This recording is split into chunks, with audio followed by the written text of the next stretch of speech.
दोस्तों नमस्कार, आप सभी का स्वागत है सोशल टॉक्स पर। एक सवाल सभी के मन में है, वो ये है कि क्या विंटर्स में कोविड-19 कोरोना वायरस ज्यादा फैलेगा, ये महामारी ज्यादा होगी। अगर आपके दिमाग में ऐसा सवाल है तो वीडियो पूरा देखिए। मैं डिटेल में छोटी से छोटी बात डिस्कस करने जा रहा हूं। आप सभी का स्वागत है सोशल टॉक्स पर। मेरा नाम है गौरव। चलिए शुरू करते हैं आज की चर्चा। दोस्तों अगर मैं बात करूं कोरोना वायरस की, तो कोरोना वायरस का पहला केस इंडिया में 30 जनवरी 2020 में पाया गया था। 2020 30 जनवरी को इसको रिपोर्ट किया गया था पहले केस को। 8 महीने से ज्यादा हो गए हैं। टू बी वेरी क्लियर, ना तो गवर्नमेंट इसको अच्छे से हैंडल कर पाई है, टोटली फेल रही है गवर्नमेंट। चाहे वो कोविड-19 की सिचुएशन को हैंडल करने में प्रयास हो, चाहे वो इकोनॉमी हो। इकोनॉमी का भी आपको पता है, और कोविड-19 की क्या सिचुएशन रही, कैसे लॉकडाउन अप्लाई करते हैं गवर्नमेंट। बिल्कुल जीरो प्लानिंग के साथ गवर्नमेंट ने इस प्लान को परस्यू किया। इतने जो माइग्रेंट वर्कर्स हैं उनकी डेथ हो गई, इतनी डेथ हो गई कि इनके पास डाटा भी नहीं है गवर्नमेंट के पास। और इंडियन मीडिया का तो मैं बात क्या ही करूं। इंडियन मीडिया की इतनी अवेयरनेस जितनी वे स्टार्टिंग में फैला रहे थे, अगर आज तक वो इतनी अवेयरनेस फैलाते तो हमारे लिए बहुत अच्छा रहता। लेकिन इंडियन मीडिया इस टाइम पर कोरोना वायरस पर कोई बात नहीं कर रही है, कोई उनके पास मुद्दा नहीं है। तो चलिए हम अपने टॉपिक पर बात करते हैं। हमारा टॉपिक है कि क्या विंटर्स में ये कोरोना वायरस ज्यादा फैलेगा। जी हाँ, ये बिल्कुल ज्यादा फैलेगा। उसका रीजन, सबसे पहला रीजन क्या है? देखिए दोस्तों, आप सभी जानते हैं जो भी सीजनल फ्लू होते हैं वे अपनी पीक पर होते हैं। एक तो तब जब मौसम बदलता है, जैसे अब मौसम बदल रहा है, गर्मी से मीठी मीठी सर्दी स्टार्ट आनी हो गई है, मीठी मीठी सर्दी शुरू हो गई है। कोई भी सीजनल फ्लू वो पीक पर होता है सर्दियों में। क्यों? पहला रीजन है, देखिए ये फैलता है ड्रॉपलेट से, टच से। मान लीजिए आपने छींका और वो हाथ किसी चीज को लगा दिया और दूसरे ने उसको टच किया, या फिर आपने छींक दिया, आपके जो ड्रॉपलेट्स हैं वो दूसरे के कांटेक्ट में आ गए और उसने उन्हीं ड्रॉपलेट्स को ब्रीथ इन कर लिया, तो वो भी इससे इन्फेक्ट हो सकता है, वो भी इससे अफेक्ट हो सकता है। देखिए गर्मी में क्या होता है, मान लीजिए आपने मास्क नहीं पहना है। सबसे इंपॉर्टेंट बात है कि आपको मास्क लगा के रखना है जब आप बाहर जाएं। तो देखिए मान लीजिए आपने छींक दिया, तो क्या होता है गर्मी में जो आपके ड्रॉपलेट्स है ना वो इवेपोरेट हो जाते हैं। क्यों? क्योंकि टेम्परेचर ज्यादा रहता है गर्मी में।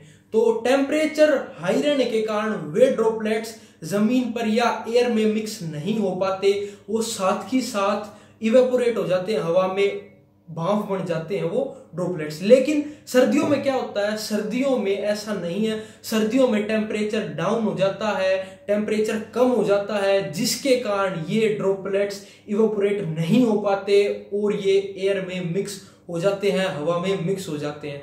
अगर आप सर्दियों की बात करें तो सर्दियों में आपको कम से कम 20 फीट की दूरी आपको एक दूसरे से बना के रखनी पड़ेगी। 20 फीट की सोशल डिस्टेंसिंग आपको एक दूसरे से करनी पड़ेगी। देखिए दोस्तों, ऑन द पेपर चाहे हम कुछ भी बोल लें, वीडियो के सामने, कैमरे के सामने हम कुछ भी बोल रहे हैं, आप सभी भी जानते हैं, मैं भी जानता हूं कि हम कितने रिस्पॉन्सिबल हैं इस कोरोना वायरस को लेके। देखिए उसमें आपकी गलती नहीं है, उसमें गलती है मीडिया की। क्यों? क्योंकि देखिए अब क्या है, कोरोना के केसेस यहां पे है, लेकिन मीडिया की अवेयरनेस के कारण डर हमारा यहां है।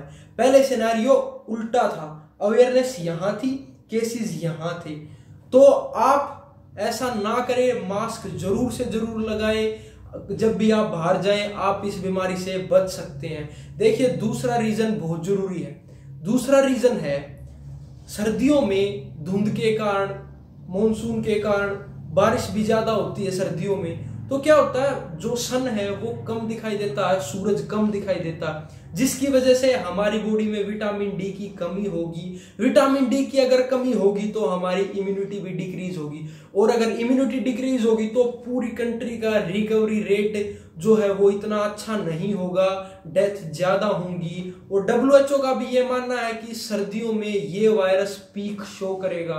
तो देखिए अब भी पीक शो करेगा तो फिर तो बहुत ही बुरा हाल हो जाएगा, ये बुरी तरीके से हमारे देश में फैल जाएगा। 15 अगस्त को वैक्सीन आने वाली थी, पता नहीं कहां गई वो। मोदी जी ने वादा तो किया था 15 अगस्त को वैक्सीन आएगी, 15 अगस्त को मोदी जी तो दिखाई दिए, लेकिन वैक्सीन हमें दिखाई नहीं दी और आज तक वैक्सीन नहीं है। अब कुछ लेटेस्ट डाटा की अगर मैं बात करूं तो ये बोल रहे हैं कि जून तक 5 में से 1 इंसान को हम वैक्सीन लगा देंगे। देखते हैं क्या होगा, क्या वैक्सीन की डेवलपमेंट होगी। तो वैक्सीन की तो आप उम्मीद छोड़ ही दीजिए, खुद प्रिकॉशंस लीजिए, अपना और अपने परिवार का इस महामारी से ध्यान रखिए। देखिए, अगर आप मेरे चैनल पर रेगुलर बने हुए हैं तो मैं हर वीडियो के एंड में कहता हूं अपना और अपने परिवार का बढ़ती हुई महामारी से ध्यान रखें। क्योंकि देखिए दोस्तों, अगर किसी भी कंट्री के सिटीजन ही हेल्दी नहीं रहेंगे तो कंट्री कभी भी डेवलप नहीं कर पाएगी। तो सरकार का तो आप छोड़ ही दीजिए कि सरकार वैक्सीन करेगी, कुछ नहीं होने वाला। अगर होना होता तो अब तक काफी कुछ सरकार कर सकती थी, वो हमारा आज का टॉपिक नहीं है, किसी दिन और कवर करेंगे उस टॉपिक को। आज का टॉपिक यही था, आप अपना और अपने परिवार का बढ़ती हुई महामारी से ध्यान रखें, मास्क जरूर से जरूर लगा कर जाएं, सोशल डिस्टेंसिंग का आप ध्यान रखें, दिन में बार बार आप अपने हाथ धोते रहें रेगुलर बेसिस पर। तो जल्दी मिलूंगा ऐसे ही किसी इंफॉर्मेशन के साथ, ऐसी ही किसी वीडियो के साथ। तब तक बाय बाय, टेक केयर, जय हिंद।